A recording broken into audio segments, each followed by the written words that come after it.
आज हम डिस्कस करने वाले हैं यूजीसी नेट जेआरएफ एग्जाम में अच्छा स्कोर कैसे कर सकते हैं। मेरा स्कोर 254 था।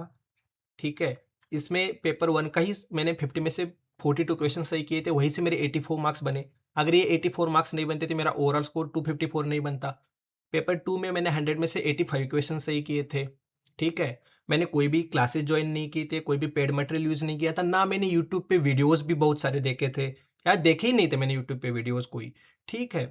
तो कैसे अप्रोच करना है, पीवाईक्यूज को कैसे अच्छे से यूटिलाइज कर सकते हैं आपकी स्ट्रेटेजी बनाने के लिए, आपके नोट्स बनाने के लिए, हम डिस्कस करने वाले हैं।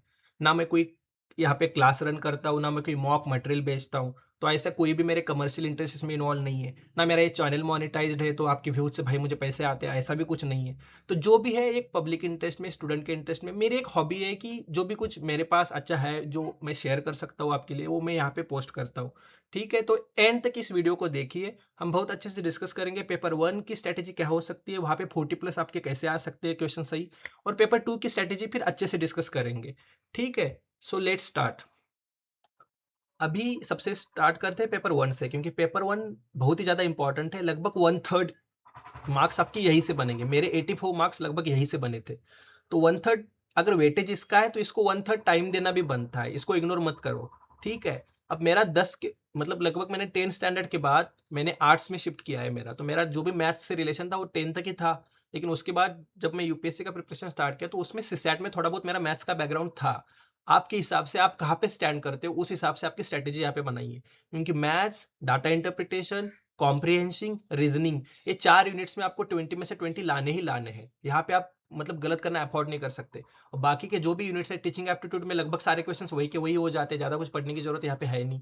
रिसर्च एप्टीट्यूड में थोड़ा बहुत पढ़ने की जरूरत है, कंसेप्चुअल क्लैरिटी की जरूरत है, वो आइडेंटिफाई कैसे करना है थीम्स को, आपको पीवाईक्यूज अच्छे से करने हैं, वहां से ये हो जाएगा, उसी के फिर नोट्स बनाने हैं। ठीक है।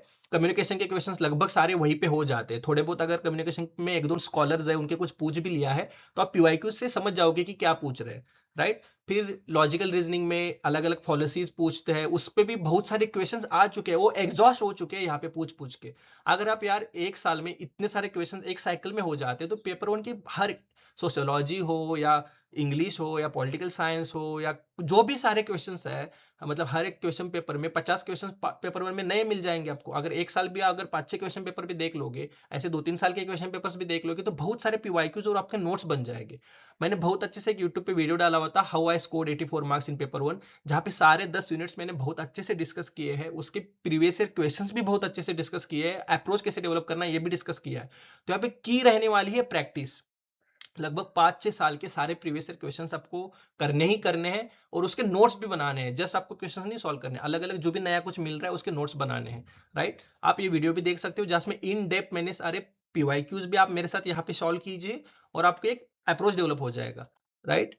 फिर कट ऑफ पे आ जाते हैं, पेपर टू पे आप शिफ्ट करते हैं। राइट। तो जिनका अगर पेपर टू पॉलिटिकल साइंस है वही इसके बाद इस वीडियो को देख सकते हैं। राइट। तो पॉलिटिकल साइंस में लास्ट ईयर का कट ऑफ था यूआर का 244 जून साइकिल में, और उसके पहले था 234, ओबीसी का 236, ईडब्ल्यूएस का 238, एससी का 222, एसटी का 218। ऐसा में पता क्या चल रहा है, आपको 40+ पेपर वन में स्कोर करना ही करना है, और पेपर टू में पॉलिटिकल साइंस में आपको 80+ स्कोर करना ही करना है। राइट। तो अगर हम ब्रॉडली देखें, उसको एनालाइज करें क्वेश्चंस कहाँ से ज्यादा आ रहे हैं, तो पॉलिटी का जो सेक्शन है वहां पे लास्ट साइकिल में 25, उसके पहले 18, उसके पहले 16 और 35, लगभग सबसे ज्यादा क्वेश्चंस इसी यूनिट से आते हैं। राइट। उसके बाद इंटरनेशनल रिलेशंस में 18, उसके पहले 26, तो लगभग सेकेंड मोस्ट इंपॉर्टेंट है इंटरनेशनल रिलेशंस। तो इन दो यूनिट्स में लगभग 40-50% आपका पेपर यही से कवर हो रहा है। राइट। और फिर political theory, Indian political thought, western political thought को क्लब करें तो अराउंड 20 क्वेश्चंस, कंपेरेटिव पॉलिटिक्स और पब्लिक एडमिनिस्ट्रेशन को क्लब करें तो अराउंड 15 क्वेश्चंस। तो यहीं पे लगभग 70-80% पेपर आपका यहीं पे कवर हो रहा है। राइट। तो ये यूनिट्स बहुत इंपॉर्टेंट है। ये जो मैंने इसके पहले एक वीडियो यहाँ पे डाला था जिसमें पॉलिटिकल साइंस की बहुत अच्छे से सारे यूनिट्स की स्ट्रेटेजी डिस्कस की थी, और पीवाईक्यूज भी सॉल्व किए थे लास्ट 3 साल के सारे पीवाईक्यूज। तो वो अगर आपको पीवाईक्यूज अच्छे से करने तो वो वीडियो देखिए। इस वीडियो में इसके बाद पीवाईक्यूज हम नहीं डिस्कस करने वाले हैं, जस्ट हम सिलेबस और कैसे उस यूनिट को प्रिपेयर करना है, अप्रोच करना है, यही डिस्कस करने वाले हैं। अब आपका पहला और इंपॉर्टेंट कोर यूनिट यही है पॉलिटिकल थियरी, क्योंकि यहां से पूरे सब्जेक्ट की आपकी कोर अंडरस्टैंडिंग डेवलप होगी। राइट। तो ये इस यूनिट में अभी क्वेश्चन ज्यादा नहीं आ रहे, लेकिन इसको इग्नोर नहीं कर सकते, क्योंकि यही अच्छे से करेंगे तो वेस्टर्न पॉलिटिकल थॉट समझ में आएगा, इंडियन पॉलिटिकल थॉट समझ में आएगा, आइडियोलॉजी समझ में आएंगी, राइट। तो ये बहुत इंपॉर्टेंट यूनिट है। इसको प्रिपेयर कैसे करना है? अगर आप लिबर्टी पढ़ रहे हो तो लिबर्टी पहले इस बुक से पढ़िए, इसके बाद मतलब ओपी गौबा की इस बुक से जब लिबर्टी पढ़ोगे तो इसके बाद एक एक नोट लीजिए, इसमें जो भी आपको लिबर्टी में थिंकर्स मिल रहे हैं, उनके बुक्स मिल रहे हैं, कोट्स मिल रहे हैं, इसको नोट डाउन करना है। इसके बाद क्या करना है? इस बुक से लिबर्टी पढ़िए, राइट। फिर इसमें नया नया जो जो मिलेगा बस उसमें ऐड करिए। फिर एंड्रयू वुड से लिबर्टी पढ़िए। ऐसे ही जैसे ही जब भी आप मार्क्सिज्म पढ़ोगे तो यहाँ से पढ़िए, यहाँ से पढ़िए। तो एक यूनिट को लेना है, 2-3 सोर्सेस से अच्छे से पढ़ना है और उसकी एक फैक्ट शीट बनानी है, राइट। जिनके पास अभी टाइम नहीं है, मैंने यूट्यूब पे complete political theory part 1 part 2 के वीडियोस डाले थे, लगभग ये सारे सोर्सेस मैंने वहां पे कवर किए हुए हैं, और उसकी पीपीटी भी टेलीग्राम ग्रुप पे डाली थी। तो उसको अच्छे से रिवाइज करिए। जिनके पास अभी टाइम नहीं है, तुरंत अभी इसी साइकिल में एग्जाम है, जिनके पास टाइम है, go through this books, these are very important books, right.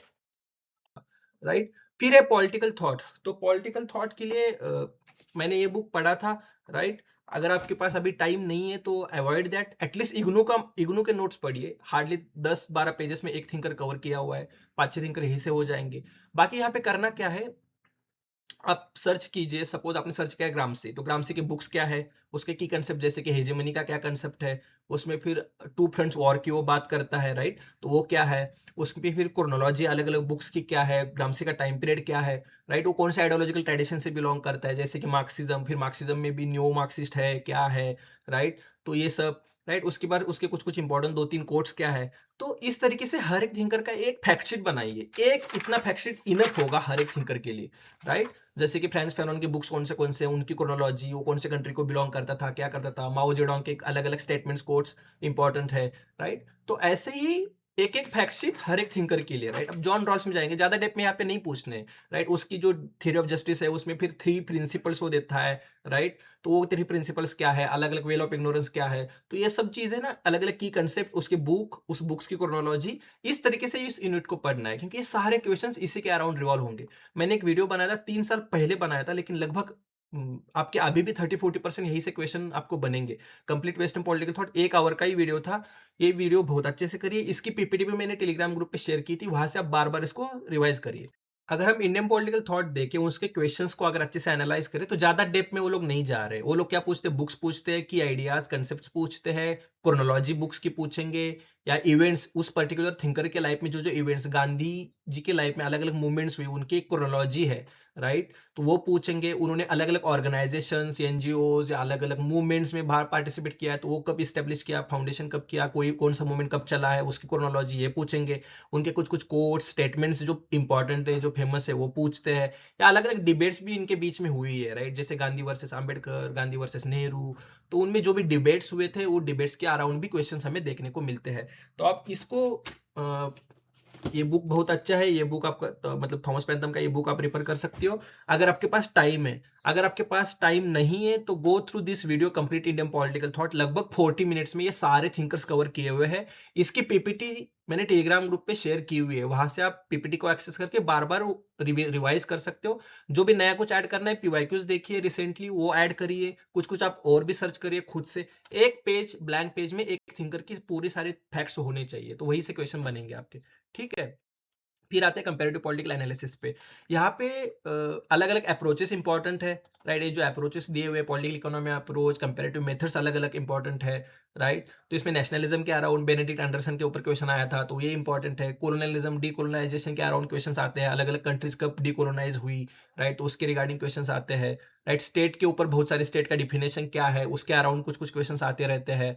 Constitutionalism क्या है, ऐसे भी पूछते हैं, उसके अराउंड भी कुछ कुछ rule of law, judicial independence, इसके अराउंड क्वेश्चंस आते रहते हैं, राइट। डेमोक्रेटाइजेशन में हंटिंगटन का 3 वेज ऑफ डेमोक्रेटाइजेशन, उसमें अभी अरब स्प्रिंग हुआ लास्ट में, उसमें कुछ कुछ अराउंड क्वेश्चंस आते रहते हैं। Development, under development theory, dependency, ये सब क्वेश्चंस आते रहते हैं।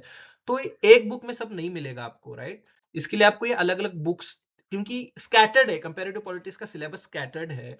कुछ कुछ यहाँ पे कवर होगा, कुछ कुछ पॉलिटिकल थ्योरी में कवर होगा, कुछ कुछ ग्लोबल पॉलिटिक्स में कवर होगा, राइट। तो मैंने एक इन सारे सोर्सेस को कवर करते हुए एक वीडियो बनाया था, कंपैरेटिव पॉलिटिक्स, राइट।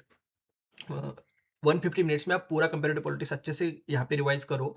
उसकी पीपीटी भी शायद मैंने शेयर की हुई है टेलीग्राम ग्रुप पे, वहां से पीपीटी एक्सेस करो। अगर पीपीटी एक्सेसिबल नहीं है तो आप इस वीडियो को बहुत अच्छे से करें, लगभग कोर सारा इस सब्जेक्ट का यही से हो जाएगा। ठीक है। उसके बाद इंटरेस्ट से रिलेशंस हमने देखा कि सबसे इंपॉर्टेंट यूनिट पॉलिटी के बाद ये था, यहाँ से बहुत सारे क्वेश्चंस बनते हैं और ये इसके कोर्सेज मतलब इसका जो भी सोर्स है वो डिफाइंड है। ग्लोबल पॉलिटिक्स अगर आपने एंड्रयू वुड का अच्छे से किया है तो लगभग आधे आधे से ज्यादा क्वेश्चंस यही से बनेंगे आपके। उसके बाद ये एक एनसीईआरटी है कंटेम्प्रेरी वर्ल्ड पॉलिटिक्स, यहाँ से भी कुछ कुछ क्वेश्चंस आपके बन सकते हैं और फिर बेलिस एंड स्मिथ भी आप पढ़ सकते हो अगर एडिशनली दो सोर्सेस आपने किए हुए हैं तो।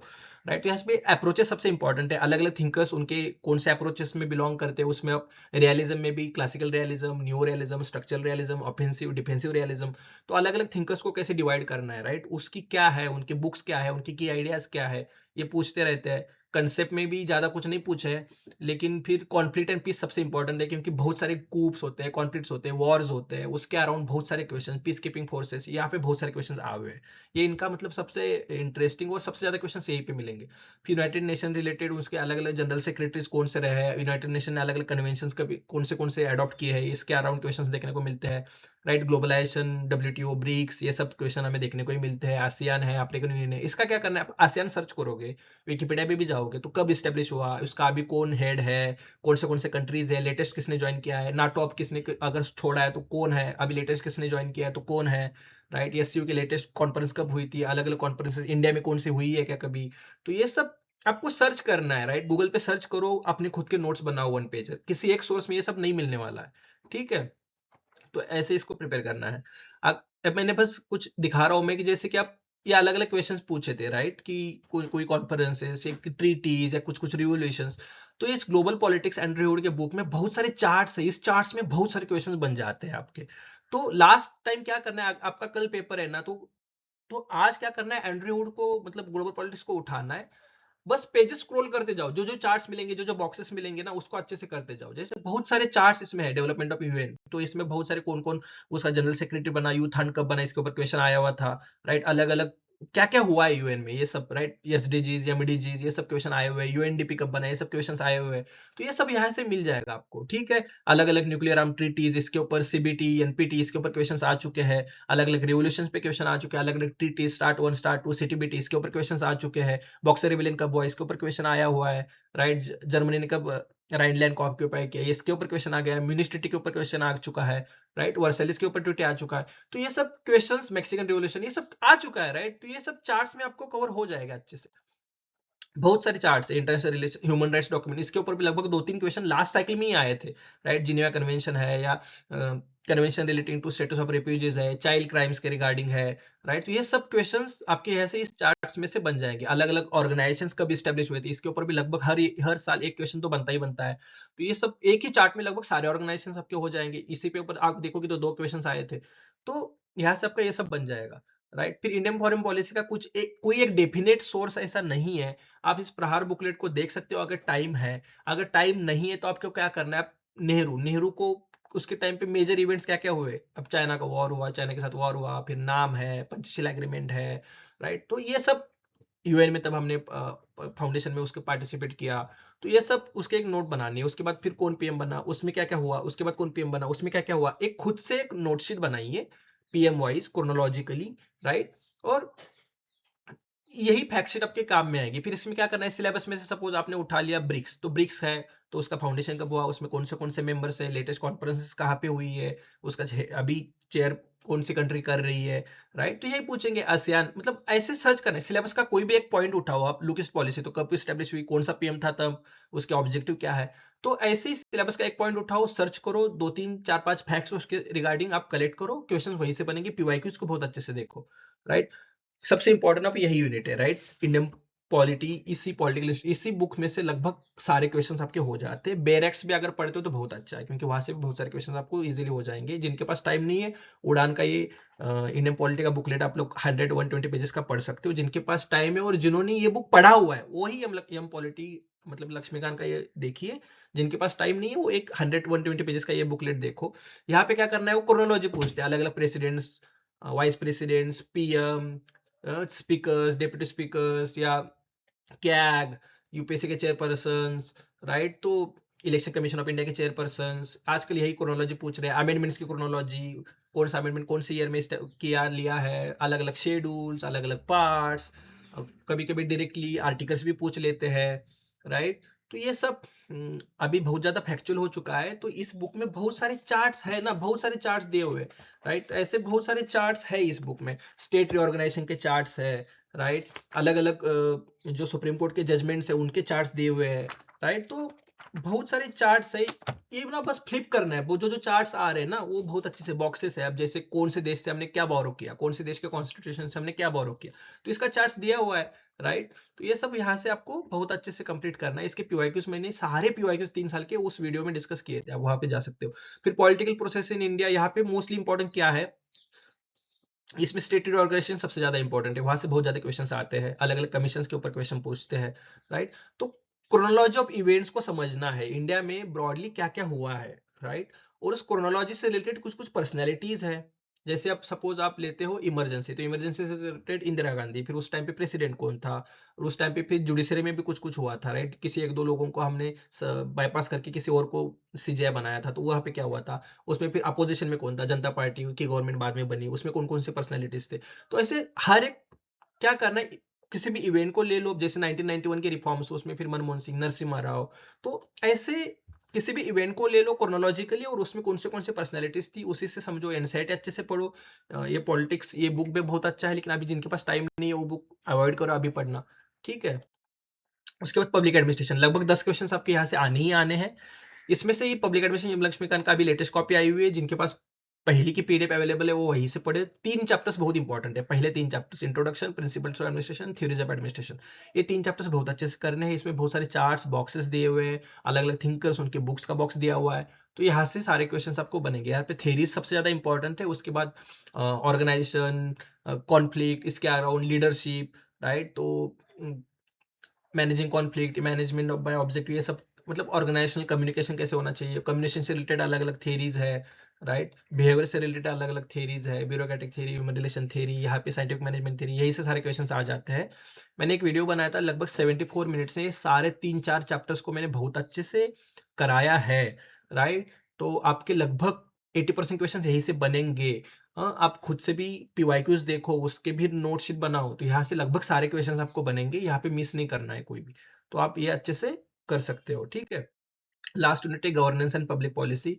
तो यहाँ पे सबसे इंपॉर्टेंट आपका क्या है कि गवर्नेंस एंड पब्लिक पॉलिसी में अलग अलग स्कीम्स को पूछ रहे हैं, उसकी क्रोनोलॉजी पूछ रहे हैं, राइट। अब जैसे कि आप एक यूनिट है कि Panchayati Raj, grass root governance, 73rd 74 amendment, Panchayat Raj related अलग अलग कमिटीज बनी, अर्बन प्लानिंग में अलग अलग कमिटीज बनी, राइट। जैसे कि नरेगा है, अब नरेगा तो नहीं रहा, वो जो भी चेंजेस हुए हैं, आरटीई है, राइट। तो उसके रिगार्डिंग आरटीआई है, सिटीजन चार्टर है, लोकपाल है, लोकायुक्त एक्ट है, वो कब आया, उसमें क्या क्या इंपॉर्टेंट प्रोविजंस है। तो यही मतलब सिलेबस उठाओ, सिलेबस की बियॉन्ड जाने की जरूरत नहीं है, वो सर्च करो, 4-5 फैक्ट्स उसके रिलेटेड आप किसी भी जगह पे आपको कंबाइन करिए। तो इस तरीके से आपको यूनिट 10 पढ़ना है, राइट। तो लगभग मैंने 3 साल पहले रिकॉर्ड किया था, लेकिन अभी भी रिलेवेंट है, इसको इग्नोर मत करो कि 3 साल पहले रिकॉर्ड किया था।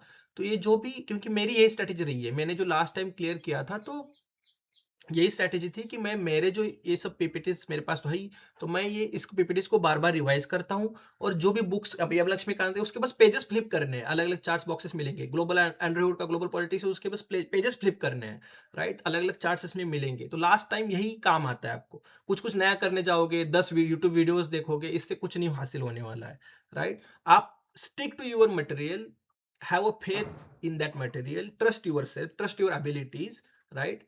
तो आप खुद पॉलिटिकल साइंस बहुत सालों से पढ़ रहे हो, आपके अंदर वो सब है, आपके पास नॉलेज है, राइट। तो खुद को अंडर कॉन्फिडेंट, मतलब अंडर कॉन्फिडेंस नहीं दिखाना है खुद के ऊपर, खुद में बिलीव करना है, खुद में ट्रस्ट रखनी है, और एक अप्रोच डेवलप करना है। पीवाईक्यूज बार बार देखो, उसको बार बार सॉल्व करो, और जो भी मटेरियल है उसको रिविजिट करना है बार बार बार, ठीक है। तो यही से आपका ये सारा हो जाएगा।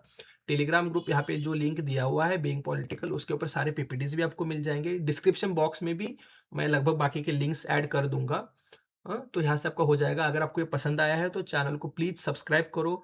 बहुत लोग देखते हैं लेकिन बहुत कम लोग सब्सक्राइब करते हैं। अब मेरे पास कुछ कमर्शियल इंटरेस्ट भी नहीं है यार, मैं कोई क्लास भी रन नहीं करता हूँ, ना मेरा कोई ऐसा प्लान है, ना मैं कुछ बुक मॉक्स मटेरियल बेचता हूँ। तो जो भी आपके कमेंट्स है, लाइक्स है, जो व्यूज आते हैं, वही से मैं इंस्पायर हो जाता हूँ, तो ये मुझे हेल्प करेंगे। Thank you all, right.